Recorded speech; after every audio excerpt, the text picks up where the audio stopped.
Bro, Jio ET telecom அவார்ட்ஸை கம்ப்ளீட்டாக dominate பண்ணியிருக்காங்க. Telecom operator of the year award மட்டும் இல்லாமல் 4 பெரிய அவார்டை இவங்க வென்றிருக்காங்க. இந்தியா ஒரு யூசருக்கு 32 GB டேட்டா யூஸ் பண்ணி உலகத்திலே அதிக டேட்டா கன்சம்ஷன் கண்ட்ரியாக வந்திருக்கு. இது எதனால தெரியுமா? ஜியோ யூசர்ஸ் மாசம் 40 GB மேல டேட்டா யூஸ் பண்ணி மற்ற எல்லா ஆபரேட்டர்ஸுமே பின்னாடி தங்க வச்சுட்டாங்க. ஜியோ 1 GB டேட்டாவை 8 ரூபாங்கிற கணக்கில் கம்மியாக கொடுத்தது மட்டும் இல்லாமல் ஆல் ஓவர் த கண்ட்ரிக்கு 5G கவரேஜுமே கொடுத்துருக்காங்க. இதனால தான் நம்பர் 1 ஆபரேட்டருங்கிற அவார்டை எடுத்திருக்காங்க. Mathew Oommen CEO of the இயர்ங்கிற அவார்டையுமே பெற்றிருக்காரு.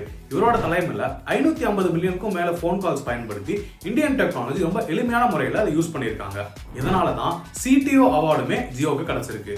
அது மட்டும் இல்லாமல் கார்கில் டு லடாக், அசாம் டு மணிப்பூர்னு எல்லா பார்டர்ஸுமே டெலிஃபோன் டவர்ஸ் வச்சு எந்த கவர்மெண்ட் ரூலையுமே மீறாம பர்ஃபெக்டா எக்ஸிக்யூட் பண்ணியிருக்காங்க. இதனாலேயே chief regulatory of the year அவார்டுமே ஜியோக்கு தான் கொடுத்திருக்காங்க. அண்ட் மக்களுக்காக ப்ராப்பரா பிளான் பண்ணி 5G, என்டர்டைன்மெண்ட், கேமிங், AI கம்ப்யூட்டிங்னு ஆல் ஓவர் இந்தியாவே பெஸ்ட் பர்ஃபார்மன்ஸ் கொடுக்கறதுக்கு ஜியோ தாங்க காரணம்.